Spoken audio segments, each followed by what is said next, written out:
Have you ever thought, we spent over a decade in school, and no one thought to teach us how to handle the one thing we'll use every single day of our lives, money?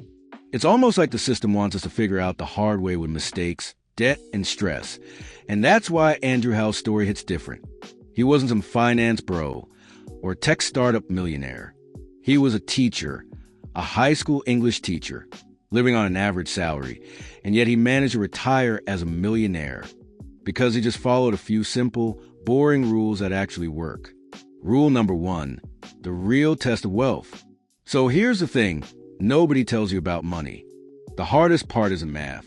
It's emotion. Seriously, the numbers are easy. The real battle happens in your head. Picture this. It's 2008, the market's crashing. You turn on the news, and it's pure chaos. Red numbers everywhere. Millions lose their savings. Is this the next Great Depression? You check your portfolio and it's down 40%. Your brain starts screaming, do something, sell before it all disappears. And then when everything's skyrocketing, you feel that itch to buy more right at the top, because humans are emotional creatures trying to survive in a system that rewards logic. And that's what most people did. They sold. They couldn't take the pain. They thought they were protecting themselves. But by selling, they locked in their losses. They pulled their financial tree out of the ground to save it and ended up killing it. Instead, imagine your money as a tree you planted. You've watered it, cared for it, watched it slowly grow. But the moment a storm hits a little thunder, some heavy rain, you panic. You grab a shovel, dig it up and drag it inside so it doesn't get hurt. The storm passes, the sky clears, but your tree's gone. It never got the chance to grow into the shade you wanted to sit under. People didn't lose money in 2008 because of the crash itself. They lost because of fear, and that fear is built into all of us. Psychologists call it loss aversion. The pain of losing $1 feels twice as strong as the joy of gaining $1. It's the same part of your brain that would have told your ancestors to run from a lion. Only now the lion is a red arrow on the phone screen. But the people who stayed calm in 2008, the ones who didn't touch their investments or even bought more while everything was on sale, those people doubled, even tripled their money in the years that followed, because storms always end. The market always recovers. It's designed to. So if you want to build wealth, you have to learn to sit through the storm. You have to trust that your financial roots are strong enough. The secret to wealth isn't predicting the market. It's mastering your emotions when everyone else is losing theirs. Rule number 2, quiet wealth beats loud wealth. Our world is obsessed with looking rich. Everywhere you turn, someone's showing off a new car, new phone, new vacation. Instagram has basically turned flexing into a full-time job. But here's the secret. No one tells you. Most of those people aren't rich. They're just really good at spending money. The guy driving a $100,000 car might have $200 in his checking account. Meanwhile, the quiet neighbor next door who drives a 10-year-old Toyota and cuts his own grass, he probably has a 7-figure investment portfolio. That's what Andrew Hallam calls stealth wealth, because real wealth doesn't scream. Let me put it this way. Imagine your money as an army of tiny workers. Every time you spend, you're sending your soldiers out to never come back. But every time you save and invest, you're sending them to work to recruit more soldiers for you. The more you send to work, the sooner you can stop working yourself. So why don't most people do it? Because spending feels good right now. Saving feels like a chore. Buying something shiny gives you that quick dopamine hit. But long term, it traps you. You end up working harder just to maintain a lifestyle that doesn't even make you happier. You ever notice how people's spending grows right along with their income? You get a raise, and somehow your expenses magically grow too. That's called lifestyle creep, and it's sneaky. You tell yourself, I can afford it now. And before you know it, your new salary disappears into better dinners, newer phones, and slightly fancier rent. But what if you just kept your lifestyle steady for a while and invested the difference? You'd be shocked how fast that gap turns into freedom. Andrew was a teacher, and teachers don't make 6 figures. But he lived like someone making less than he did. He biked to work, packed his own lunch, skipped the flashy stuff. Every dollar he saved became a little worker in his investment portfolio. Over time, those workers multiplied quietly, steadily until one day he didn't need a paycheck anymore. And that's the real goal here. Not the car, not the watch, not the I made it Instagram post. All right, let's talk about what's probably the most underrated superpower in personal finance. Rule number 3, the power of compound interest. It sounds boring, but it behaves like magic. When you give it time, basically your money doesn't just sit there. It makes tiny amounts of money, and those tiny amounts make more money, and then those make money. It's your cash quietly cloning itself while you sleep. And if you want the perfect example of how powerful that snowball can get, just look at Warren Buffett. When Buffett was 30, his net worth was about $1 million. By 50, he had around 70 million. Not bad, right? But by the time he hit 60, his net worth exploded to about $3 billion. And today in his 90s, it's over $100 billion. More than 90% of his wealth came after he turned 60, not because he suddenly found better investments, but because he'd been compounding for decades. That's the power of time. It's not about how much you start with. It's about how early and how consistently you let your money grow. Even small amounts, given enough time, turn into something massive. That's the part nobody sees. The first 10 or 20 years are quiet, then boom, the numbers go vertical. That's the exact curve that built Buffett's fortune. So if you're thinking, I'll start investing later, remember, later costs you years of compounding, and time is the one thing you can't buy back. Rule number 4, index funds.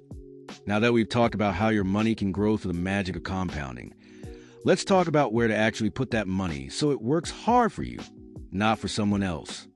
So here's the secret: low-cost index funds. If you've never heard of them, don't worry. They sound more complicated than they are. Think of an index fund like a basket that holds a tiny piece of hundreds or even thousands of companies. Instead of trying to guess which one stock will win, you just own all of them. If the overall market grows, your basket grows. It's kind of like betting on the entire race instead of one horse. You might not win big in a single sprint, but over the long run, you'll always come out ahead. Now, here's why this matters. Cost. Most people invest through actively managed funds. Those are run by professionals who try to beat the market, but the truth, almost none of them do. In fact, studies show that over 90% of them underperform the market in the long run, and while they're failing to beat it, they're also charging you high fees. Sometimes 1 or 2% a year.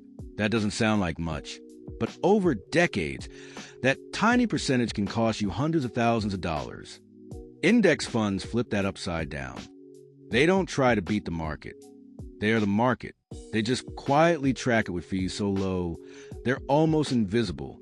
We're talking 0.05% or less. That means almost all your money stays invested instead of being eaten up by costs. Let's put that into perspective. Imagine 2 people invest $10,000 for 40 years, both earning 8% before fees. One pays 2% in fees each year. The other pays 0.05%. The difference, the low-cost investor ends up with around $230,000 more just because they kept their costs low. Crazy, right?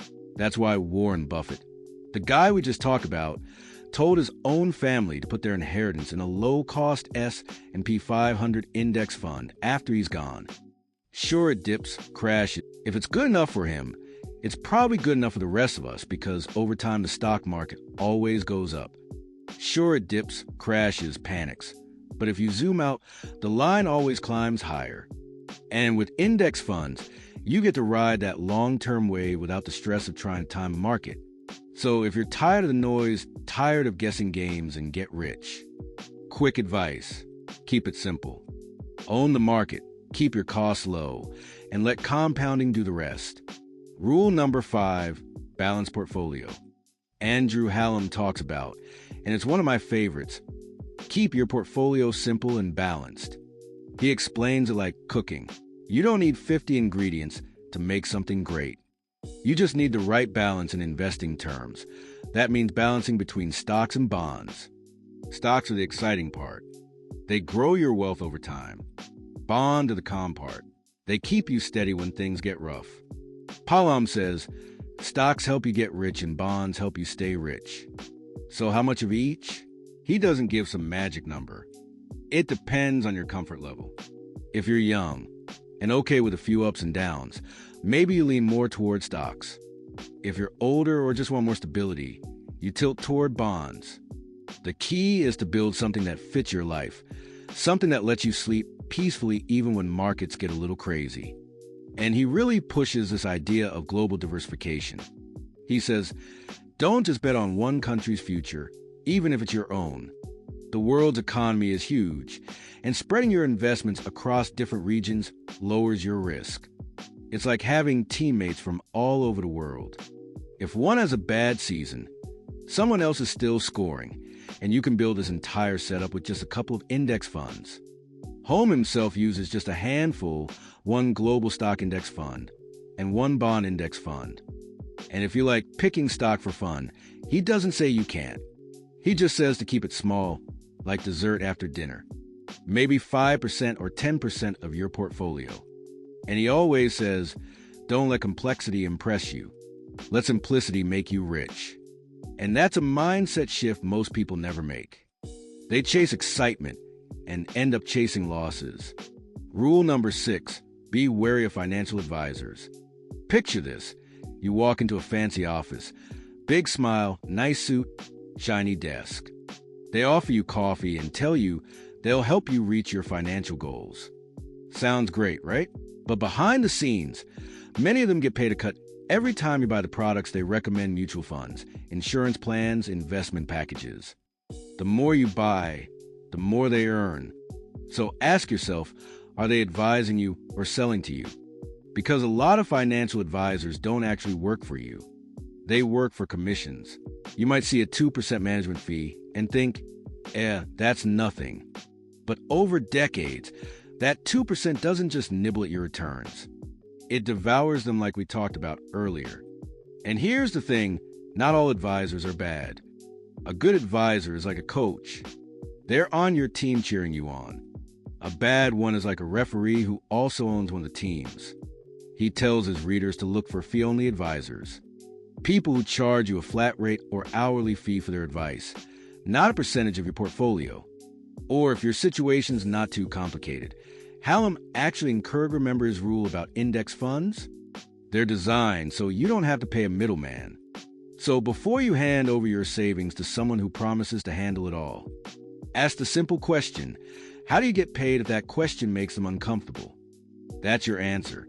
The financial industry is designed to look complicated because if you think it's too hard, you'll keep paying for help, but it's not too hard.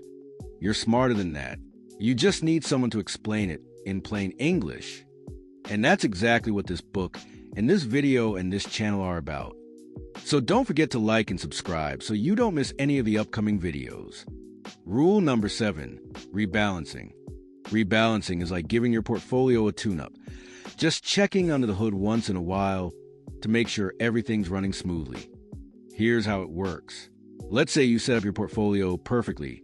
60% stocks, 40% bonds. Over time, the stock market goes wild. Everything's going up, your stocks are crushing it, and now you've got 75% stocks and only 25% bonds. Sounds awesome, right? But here's the problem. You're now taking on way more risk than you planned. If the market suddenly drops, that extra spice in your portfolio can burn you. So you rebalance. That means you bring things back to your target. You sell a little of what's grown too much and move that money into what's lagged behind. Basically, you're buying low and selling high without guessing or timing the market. But if selling would trigger taxes, you don't have to sell. Instead, just direct your new contributions toward whatever's fallen behind. For example, if your bonds are underweight, you stop adding to your stock fund for a while and put new money into bond fund until it's back in balance. You don't need to do this often. Either once or twice a year is plenty. Think of it like trimming a bonsai tree. You don't hack at it constantly. You just make small, careful cuts now and then to keep it beautiful, and rebalancing automatically trains you to do the opposite of what most investors do. When everyone else is panicked selling the stuff that's dropped, you're quietly buying it on sale. When everyone's chasing what's hot, you're trimming a little and keeping things steady. That's how you stay calm when the world's losing its mind. If you take one thing from this video, let it be this: real wealth is quiet. It's not about showing off. It's not about proving anything to anyone. It's about freedom. The freedom to wake up and know you own your time. And here's something a lot of people misunderstand. Being smart with money doesn't mean you never get to have fun. It's not about cutting out joy or skipping the things you love. You can always set aside a little fun fund, maybe 5 or 10% of your income for whatever makes you really happy. But here's the catch. You decide that beforehand. You separate your fun money from your future money. That way you enjoy your life now and you're building something amazing for later. Because honestly, what's the point of being wealthy if you can't enjoy life along the way? So let me ask you, what does wealth mean to you? Is it freedom? Travel more time with your family? Or maybe just knowing you'll be okay no matter what? Drop your thoughts in the comments. And if this video helped you see money differently, hit the like button and subscribe for more.